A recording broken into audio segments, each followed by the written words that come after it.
So everyone knows what hoisting is. They only know just the definition of what hoisting is, that is moving the code on top of the file and all those stuff. In this video, we are going to see practically how the hoisting happens in the browser by writing some code. These we will be looking at some really important topics in JavaScript which are needed to become a great web developer, because great developer really knows the thing in deep. We will talk about the theory and implement it practically in the same video and become strong in one topic at a time. We will be calling this series as JavaScript Lab. Hey friends, welcome back to the channel. My name is Jumal and I am a final year engineering student at Indian Institute of Information Technology, Vadodara, and I am currently doing my internship as a backend developer. On this channel, I create videos related to web development, tutorials, tips and tricks, and a little bit of freelancing also. So if you are interested in these topics, you can browse through my YouTube channel. I have created many videos, might be useful and helpful to you, and you can subscribe to my YouTube channel for more future videos. So first of all, I will use var, but later on we will also see example with let and const. So first of all, because they are little complex, so we will first of all clear our concept of hoisting. So first of all, see var. So var, let's say x equals to 10. Okay. And let's say there is a function hello, and which says console.log hello JavaScript lab. Okay. This is one function and this is one variable. And what will happen if I just console log x here, and if I call the function here? So what do you think what will happen? So let's open this file in the browser. Go to source. Now here is our code. As you can see in the console, we have got our console log of x plus 10 and hello JavaScript lab as printed. So this is what we expected. Now what will happen if I call this before they are even initialized? Okay, so var is now initialized at line 4, but I am console logging the value of x at line 1, and I am calling this function hello on line 2, and it is declared down here. So what do you think what will happen? Will it really print x and hello JavaScript lab again? Let's see. So I will just refresh the browser, and here you can see it's undefined and hello JavaScript lab is printed. So if you have seen the previous video where we have discussed execution context, then you might have some idea what is happening here. So as compared to other coding languages where if you haven't defined the variable x in C++ or C, if you haven't defined x before they are used, it will throw an error. In JavaScript, we didn't got any error. We got some value that is undefined and the function got printed. So there was no error. So how this thing is happening? So this is what hoisting is. Hoisting in JavaScript is a phenomena where you can access variables and functions before they are initialized without any error. So as you can see, we didn't got any error and we can just access those variables and functions before they are initialized, as you can see here. So how this thing is happening is has to do everything with execution context. If you haven't seen that video, I will highly recommend you to watch that video, as everything is based on that single video. I will put the link in the description. Now let's see how this thing is happening. So I will just add a debugger here and control refresh.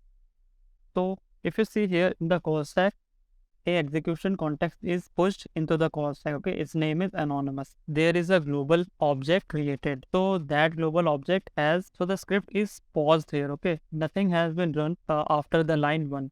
Even line 1 has not also been run. So there is nothing printed here. Before running the code, JavaScript allocates memory to variables and functions in the script. Okay, if I show you, it has given memory to x, and it has used a placeholder which is called undefined until its value is initialized. Okay, it has given memory to x and it has kept a placeholder in the place of x which is called undefined until the value of x is given to the variable. So x is given value at line 4, and before running this script, it allocates memory to x. Till then it reaches to 4, it will keep this variable as undefined. Okay, and after reaching line 4, it will allocate x equals to 10. But since program is paused here, it haven't reached to line 4, and hence JavaScript has kept undefined as a placeholder. For hello, we will be having a key value here where hello will be pointing to a function. So here hello has been provided the memory, and it is pointing to a function in the memory. Okay, this is everything before it has started to running the JavaScript code. Now if I just click on step to the next function call, if I add a debugger here and I remove debugger from here and run this, so now our console will log undefined because the value of x will be allocated at line 4, but till now in the memory we have x as undefined, and here we are console logging the value of, so here undefined will be printed. Okay, what do you think will be printed? Okay, you know I've already that hello JavaScript lab will be printed. Okay, stop this code in here and run this code.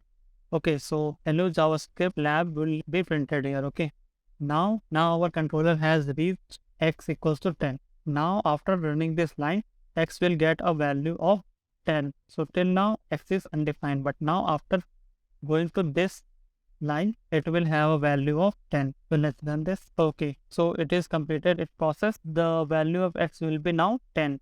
Okay, so as you can see here, the value of x is 10 now. So if I refresh and if I check the value here, so it will now print x equals to 10. So now if you can see, then x equals to 10 has been printed. So this is the concept of hoisting in JavaScript, where we can access variables and functions even before they are initialized without any error. And now let's look at this with the help of let and const. So now I have added y equals to 20 here and I have console log y here. So what do you think? Will the y be hoisted as it is a let initialized variable instead of var? So are let initialized variables hoisted in JavaScript? So yes, let initialized variables are also hoisted in JavaScript, but they are hoisted in temporal dead zone. Okay, you cannot access the variable when they are in temporal dead zone. So when I control refresh this and I stop this program at line 1, so as you can see here, y has been given the memory, and it is being given the memory at some different location and not in the global scope. Okay, so it has been given y as undefined, and x will also be allocated memory, and x is also undefined, and hello has been allocated memory, and hello will be pointing to the function which is inside the memory. So hello is here and it has also been allocated memory, but the code before the initialization of y equals to 20, you cannot access this variable y which is created with the help of let before it has been initialized. That means you cannot access before this line. You cannot access y before this line, as this is a temporal dead zone for this variable y. So temporal dead zone is, it's a time from where this y has been allocated memory till y has been initialized with the value. Okay, so now as you can see, y has been allocated memory here, but till now it has not been initialized with the value. So you cannot access this before this line. This is what the temporal dead zone is. But if I console log this with the help of console log this below this y, and now if I run this program, I will be able to,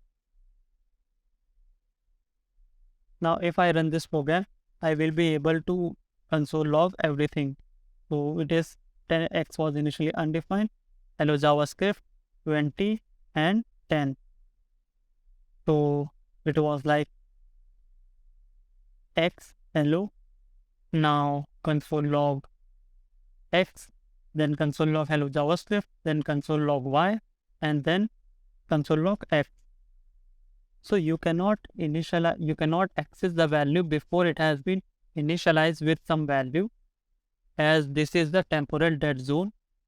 So temporal dead zone is nothing but a time from where the variable has been assigned to the time till when it has been allocated some value.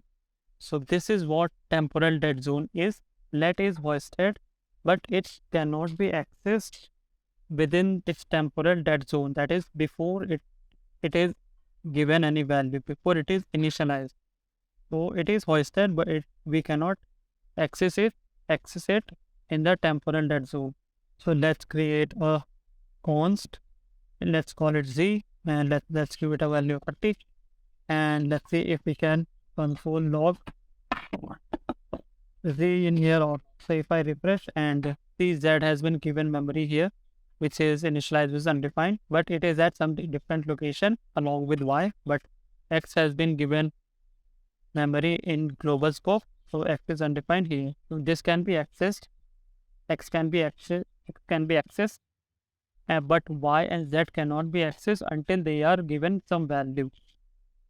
Okay, so for Y, this is its temporal dead zone, and for Z, this is its temporal dead zone. That is, it cannot be accessed before it is initialized. So it's a time from where it has been given memory to the time it has been initialized. So that is the temporal dead zone. So this is the temporal dead zone for Z, and this is the temporal dead zone for Y. They both are hoisted, but they cannot be accessed within their temporal dead zone. So if I just run this program, it will give me an error that reference error cannot access that before initialization. But if I see I have added console log after it has been allocated memory, and it has been allocated some value, then it can be accessed. Okay, y and z have some value. So in console we will have undefined, that is x, before it is initialized with some value, that is our function. This is our z, this is our y, and this is our x. So you cannot access z before it has been initialized in this region. You cannot access y in this region, as they are made with net and goals, and they are allocated memory at some other place and not in the global scope. So this is what hoisting for poles, flat, and bond looks like in JavaScript.